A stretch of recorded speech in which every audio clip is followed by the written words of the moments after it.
तो हेलो नमस्कार दोस्तों, आप सभी का स्वागत है हमारे यूट्यूब चैनल आदर्श टीचिंग सेंटर में। प्यारे साथियों, तो आपको बता दें कि इसके पहले वाले वीडियो में हम लोग 18 प्रश्नों का डिस्कस कर चुके हैं, जो कि आपके एग्ज़ाम के लिए काफ़ी इम्पोर्टेंट है।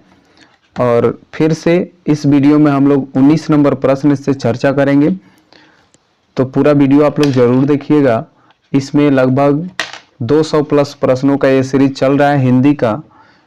हिंदी फर्स्ट जो हिंदी है क्लास 10 के लिए, उसी से हम ये वीडियो बना रहे हैं, ठीक है।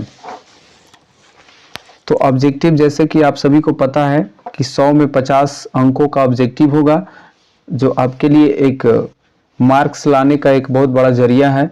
इस 50 नंबर में आप 45 प्लस अगर कर लेते हैं तो सब्जेक्टिव में और भी नंबर अगर लाते हैं तो आप 80 प्लस जो है आसानी से 90 के आसपास नंबर ला सकते हैं, ठीक है।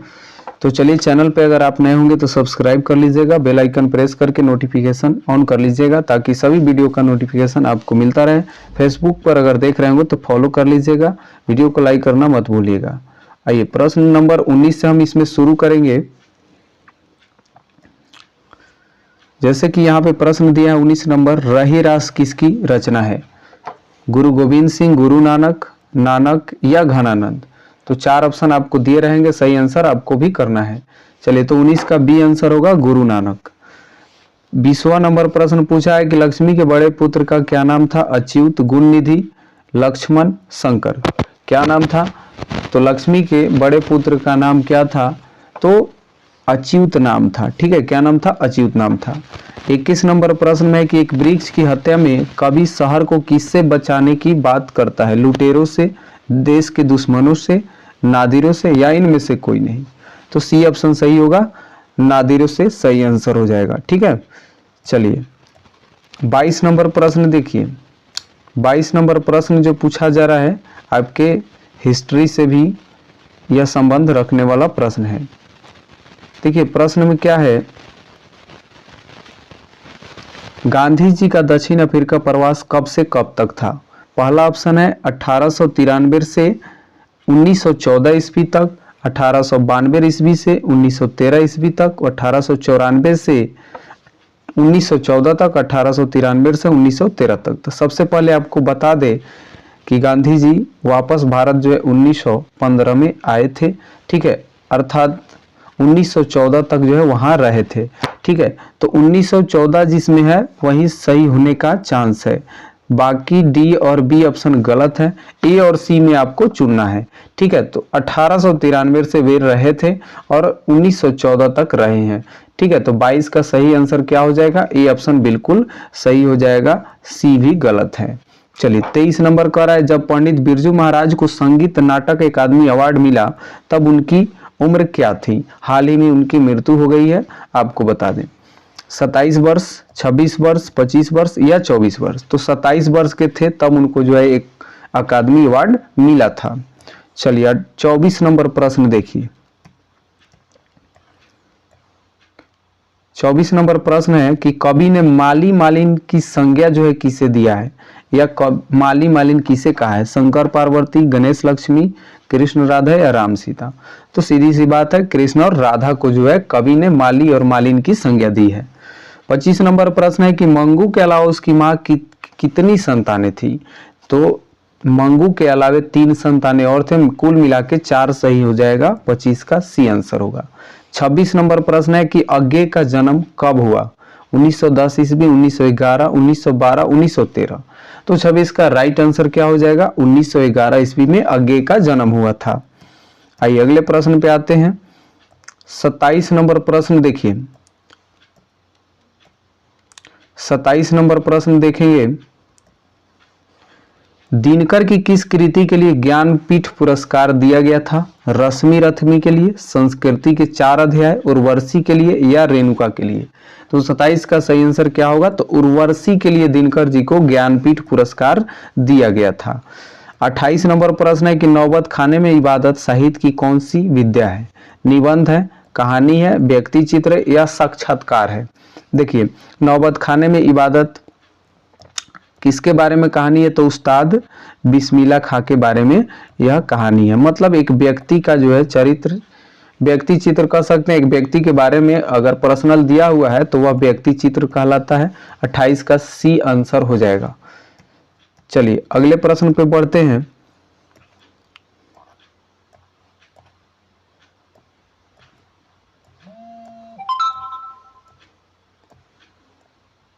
आइए अगला प्रश्न है 29 नंबर। पंडित बिरजू महाराज लखनऊ घराने की किस पीढ़ी के कलाकार है? छठी पीढ़ी, सातवीं पीढ़ी, नौवीं या आठवीं पीढ़ी? पंडित बिरजू महाराज लखनऊ घराने के किस पीढ़ी से बिलोंग करते हैं, किस पीढ़ी से आते हैं? तो 29 का सही आंसर क्या हो जाएगा? बी ऑप्शन, सातवीं पीढ़ी से। अगला प्रश्न है 30 नंबर। सीता के बेटों ने सीता को कितने रुपए माहवारी खर्च देने का निर्णय लिया था? 50, 75, 100 या 60? तो कुल मिला के 50 रुपए देने का जो है इस सभी जो है निर्णय लिया था। 30 का ए ऑप्शन सही है। 31 नंबर प्रश्न देखिए। 31 नंबर प्रश्न जो है 31 नंबर प्रश्न देखेंगे। उत्तर भारत से नागरी लिपि के लिए कब से मिलने लगते हैं? 8वीं सदी से, 6ठी सदी से, 9वीं या 4थी सदी से? तो 31 का बिल्कुल आपका राइट आंसर क्या हो जाएगा? ए ऑप्शन होगा, 8वीं सदी से। बहादुर को कितने रुपए की चोरी का इल्जाम लगा था? 10 रुपया? बिल्कुल नहीं। 11 रुपया, 12 रुपया, 13?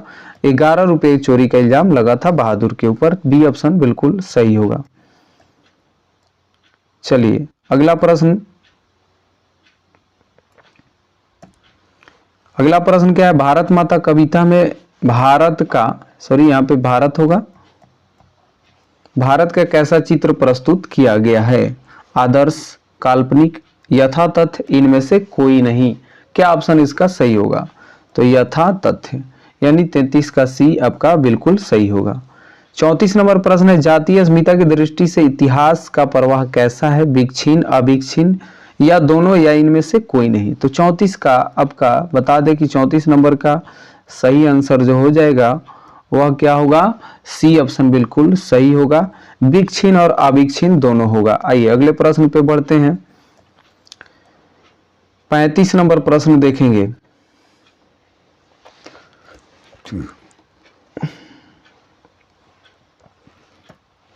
पैंतीस नंबर प्रश्न है कि आधुनिक सभ्य समाज श्रम विभाजन को आवश्यक क्यों मानता है? कार्य कुशलता के लिए, भाईचारे के लिए, रूढ़िवादिता के लिए, इनमें से कोई नहीं? तो 35 का ए सही जवाब होगा, कार्य कुशलता के लिए। 36 नंबर प्रश्न है। श्रम विभाजन और जाति प्रथा पाठ में जो है बाबा साहेब के किस भाषण का संपादित अंश है? The caste in India, their mechanism, genesis and development, annihilation of caste, who are Shudras? तो 36 का सही जवाब क्या हो जाएगा? सी ऑप्शन होगा, एनिहिलेशन ऑफ कास्ट।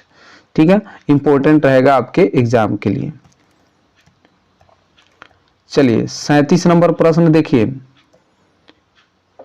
ऐसे ही लड़के आगे चलकर गुंडे, चोर, डाकू बनते हैं। यह पंक्ति कहानी के किस पात्र ने कही है? सेन साहब की धर्मपत्नी नहीं, गिरधर, सेन साहब, सोफर? किसने कहा था? सेन साहब ने कहे थे। ठीक है, सेन साहब ने कहा था। सी ऑप्शन बिल्कुल सही होगा। 37 का सी ऑप्शन राइट है।